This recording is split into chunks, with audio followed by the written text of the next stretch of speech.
টানা 4 ঘন্টা বৃষ্টিতে যখন ঢাকা শহর একদম তলিয়ে গেছে তখন আমরা খুব কষ্ট করে হলেও বসুন্ধরাতে পৌঁছেছি। সেটা কিন্তু খুব একটা বেশি সহজ ছিল না। যারা দেখেনি তারা গত ব্লগটা অবশ্যই দেখে দিবেন। হ্যালো এভরিওয়ান, আসসালামু আলাইকুম। কেমন আছেন সবাই? আশা করছি সবাই ভালো আছে। নতুন একটা ব্লগে কি আমন্ত্রণ জানাচ্ছি। আমাদের আসাটা যেমন সহজ ছিল না, যাওয়াটাও কিন্তু খুব বেশি সহজ ছিল না। তুফানের মধ্য দিয়ে এসে তুফান মুভিটা কেমন লাগলো সেটা অবশ্যই জানাবো। আর আরিবা তো এখানে এসে আমাকে বলছে, মাম্মি দেখো মেলা, এটা যে ওর কি পছন্দ হয়েছে, মানে যতবার দেখে ততবারই বলে মাম্মি দেখো মেলা। তো এই তো আমার অবস্থা দেখে বুঝতেই পারছেন, এক হাতে ব্যাগ, এক হতে হচ্ছে আমার মেয়ে। তো এটাই হচ্ছে কারণ, এইভাবে না উঠলে আসলে ও অনেক তিরিং বিরিং করতে থাকে আর অনেক দুষ্টুমি করতে থাকে। মানে এইটা দেখে সে এখান থেকে যাবেই না। ও তো ছবি দেখতে আসে নাই, ও তো এইটা দেখতেই আসছে মনে হচ্ছে।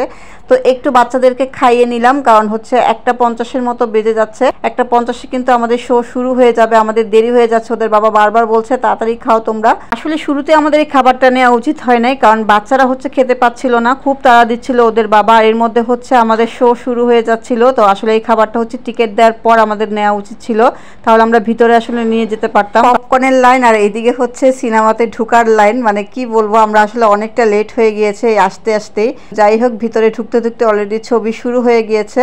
দেখালাম না আপনাদেরকে কোনো কিছু ছবির অংশ, কারণ দেখালে হয়তো ফ্ল্যাগ কন্টেন্ট আসতে পারে, এই জন্য। আর আমরা যে এনজয় করছি সেটাই আপনাদের সাথে শেয়ার করলাম। আর বিরতিতে ওদের বাবাকে বলছিলাম গিয়ে একটু বাইরে থেকে ঘুরিয়ে আনো, কারণ আরিবা যে এতক্ষণ বসেছিল সেটাই অনেক। তার মধ্যে মাঝখানে একটু ঘ্যান ঘ্যান করেছিল, কিন্তু যখন দুষ্ট কোকিল গান শুরু হয়েছে তখন তো সে সেই মজা পেয়েছে। তো তারপরে তার একটু ভালোই লাগছিল, চুপচাপ বসেছিল। ফাইনালি হচ্ছে ছবিটা শেষ করতে পেরেছি, কারণ আমি তো চিন্তা করতে পারি নাই আমার মেয়ে 2.5 ঘন্টা এভাবে বসে থাকবে। আর একটাও কাজ করেছি, সেটা হচ্ছে সকালবেলা যে ছাতাটা নিয়ে বের হয়ে আসছিলাম তাটা এখন খুঁজে পাচ্ছি না। ওদের বাবা বলছে তোমার কাছে ছিল, আর আমি বলছি তোমার কাছে ছিল। এখন আমাদেরকে বাইরে রেখে আবার সে ছাতা খুঁজতে গেছে। তো আমরা হচ্ছে একটু খাওয়া দাওয়া করে নিব।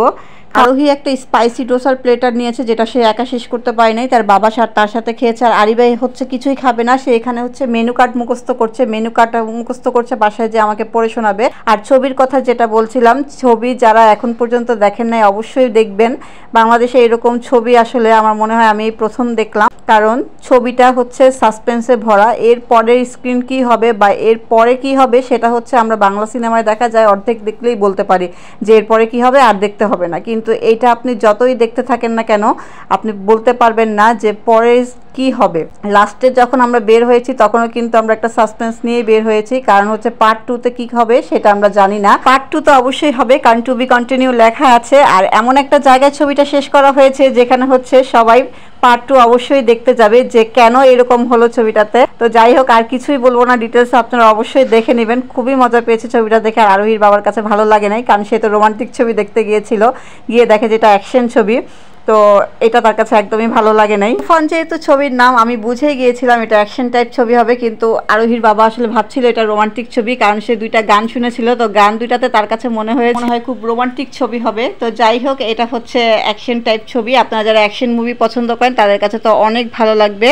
আর যারা সাকিবকে পছন্দ করেন না, সাকিবকে দেখতে যেতে হবে না। আপনারা যদি চঞ্চল চৌধুরীর অভিনয় দেখেন আপনাদের মন ভরে যাবে। সুন্দর অভিনয় করেছে। সাকিবকে তো আসলে গল্পের হিরোর জন্য নেওয়া হয়েছে, আর সাকিব খুব ভালো অভিনয় করেছে। চঞ্চল চৌধুরীর এন্ট্রিতে তো আরো সাসপেন্স বেড়ে গিয়েছে। ছবির কথা যতই বলি না কেন শেষ করা যাবে না। আমার কাছে অনেক ভালো লেগেছে। আমি তো সেকেন্ড পার্ট অবশ্যই দেখব। তো আজকে হচ্ছে বের হয়ে যাব, কিন্তু আরিবাকে বের হতে দিবে? এখন যে কত কষ্ট করে ওকে আমাদের এখান থেকে নিয়ে যেতে হবে, সেই টানাটানি করে ওকে এখান থেকে নিতে হবে। ওদের বাবা প্রত্যেকবার হচ্ছে ওকে এইভাবেই নিয়ে যায়, ও যেতেই চায় না এখান থেকে। আর আশেপাশের মানুষগুলো হচ্ছে এভাবে তাকিয়ে থাকে, ওকে এভাবে নিয়ে যাচ্ছি, বলে যে বাচ্চাটা থাকতে চাচ্ছে, আরেকটু থাকেন। কিন্তু এতক্ষণ কি আর থাকা সম্ভব? যত থাকতে চাইবো তত এখানে থাকতে চাইবে।